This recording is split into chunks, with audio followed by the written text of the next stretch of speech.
Dans les problèmes où la division intervient, il y a deux situations.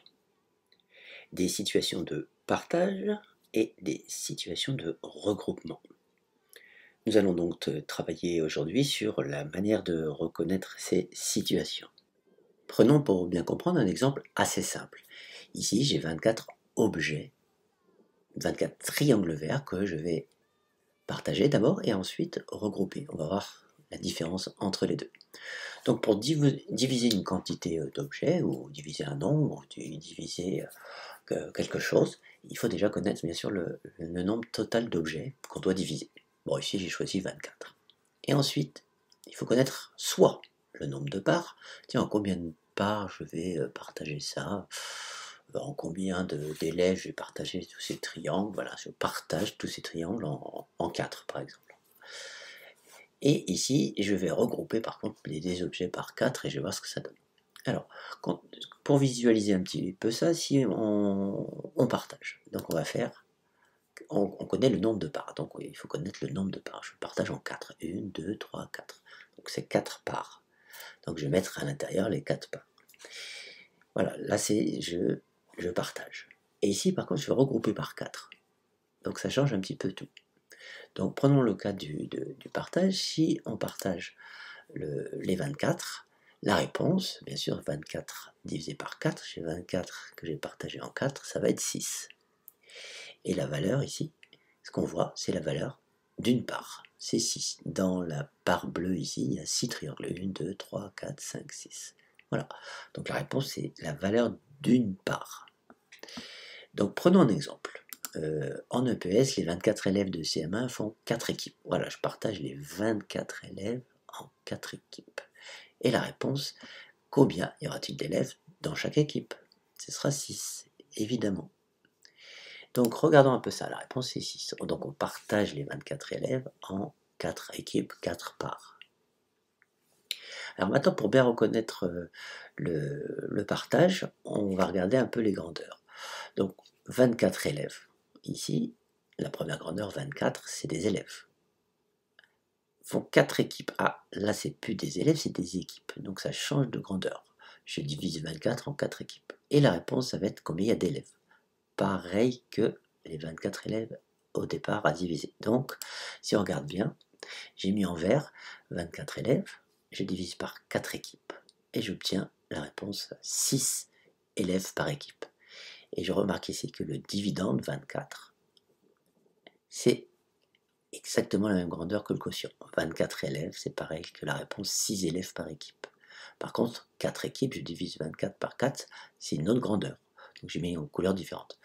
Donc le partage, c'est assez simple à deviner. On regarde la grandeur du dividende et la grandeur du quotient. Si c'est les mêmes, c'est tout simplement un partage. Donc ça, c'est pratique. Maintenant, on va regrouper les 24 élèves par 4. Donc on les regroupe par 4, évidemment, ici, par 4, par 4, par 4, alors je ne les ai pas tous fait ici, par 4, par 4, par 4, par 4. La réponse, ça va être 24 divisé par 4, parce que j'ai regroupé par 4, la réponse, ça va être 6. Ça va être le nombre de parts, le nombre d'équipes, par exemple. Donc l'exemple, il va être différent. Ça ne va pas être en EPS, les 24 élèves de CM1 font 4 équipes. Ça va être ici, en EPS, les 24 élèves de CM1 se regroupent par 4. Et la réponse, ça va être combien y aura-t-il d'équipes? Ce qui est différent. Donc la réponse est bien sûr 6. Il y a 6 équipes. 1, 2, 3, 4, 5, 6. Mais ici, c'est le nombre de parts. Tandis que tout à l'heure, c'était la valeur d'une part, c'est-à-dire combien il y avait d'élèves dans chaque équipe, dans chaque part. Et ici, on regroupe par 4 et on regarde combien il y a de parts, combien il y a d'équipes, en fait. Donc ça, c'est un regroupement. Donc en EPS, les 24 élèves de CM1 se regroupent par 4. Regardez, 24 élèves, on les regroupe par 4, c'est la même grandeur, c'est des élèves. Par contre, la réponse, ce sera le nombre d'équipes. Donc là, ça change. Par rapport à ici, dans le partage, il y avait le dividende et le quotient qui étaient les mêmes grandeurs. Élèves 24 à diviser par 4 équipes. Et ça donne 6 élèves par équipe. Et ici, 24 élèves qu'on met par 4, par groupe de 4 élèves. C'est la même grandeur. Donc ici, c'est le dividende et le diviseur qui ont la même grandeur. Et le résultat, le quotient, c'est une autre grandeur. Donc, pour bien reconnaître une situation de partage, on regarde la valeur du dividende et du quotient. Si c'est les mêmes, si c'est un nombre d'élèves, un nombre de cubes, si c'est la même chose, c'est bien un partage. Et bien sûr, si on a le dividende et le diviseur qui sont la même grandeur, ce sera un regroupement. Donc ça, c'est simple. Puis aussi, on réfléchit un peu. Si je prends 24 élèves et que je fais 4 équipes, ça veut dire que je partage les 24 élèves en 4. Voilà. Par contre, si je regroupe des élèves par 3, là, ce sera plutôt un regroupement, parce qu'il y aura combien de groupes? Voilà, donc ça c'est bien important de faire la différence. Maintenant je vais vous donner une dizaine de problèmes et vous allez me dire si ça correspond à une situation de partage ou de regroupement. Réfléchissez bien, ne répondez pas au hasard, c'est à vous de jouer.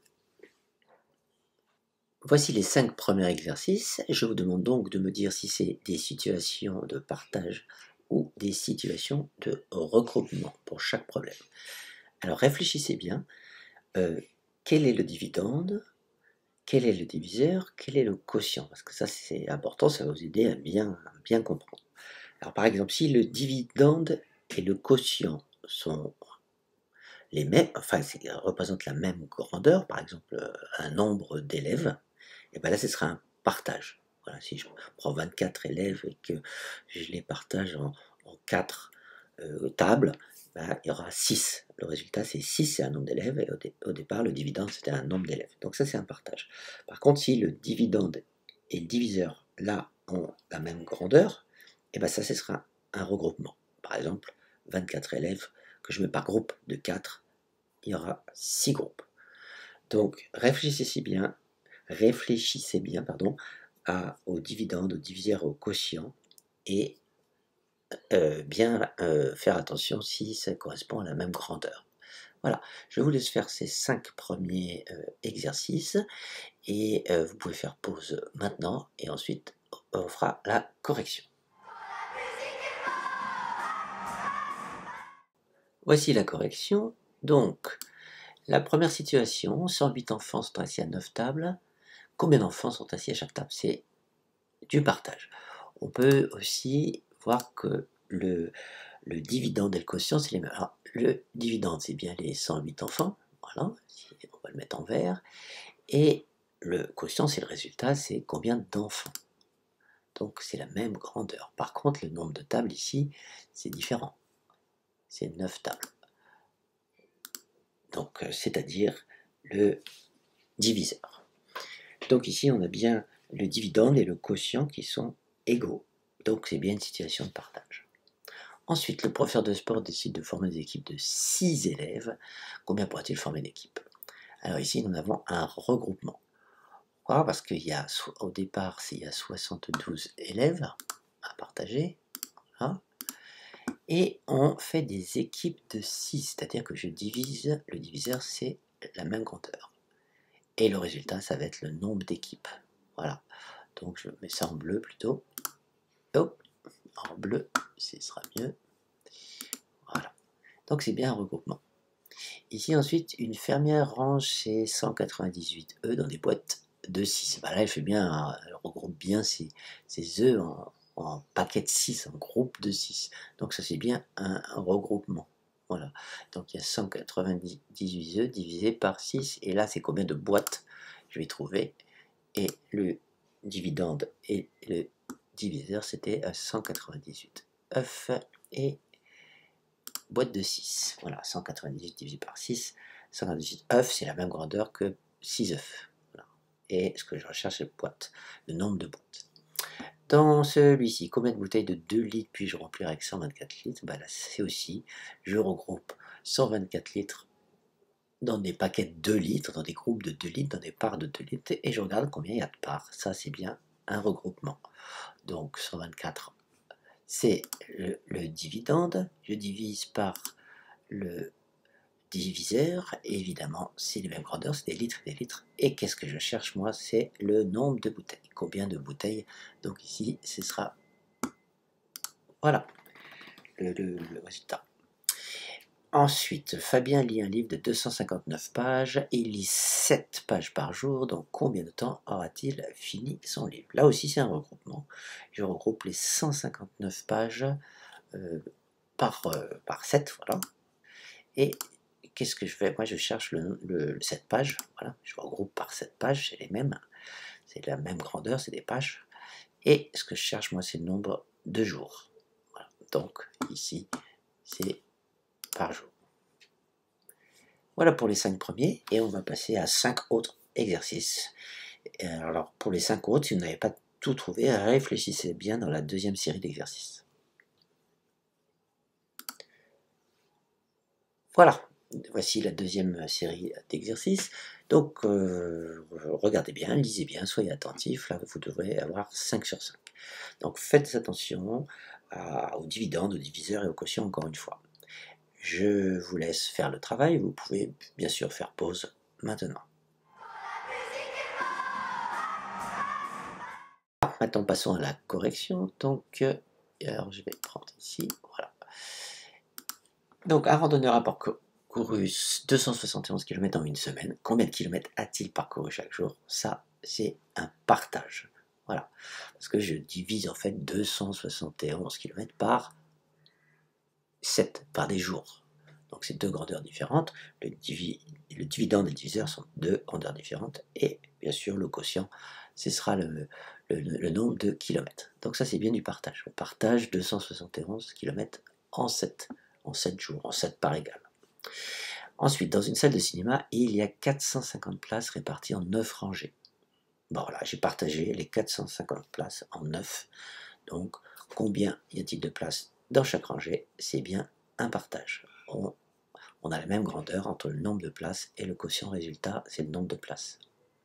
Ensuite, un album de 9 pages compte 378 timbres. Combien y a-t-il de timbres? Ben là aussi, c'est un partage. 378 timbres, on les a partagés, partagés en 9 pages. Voilà.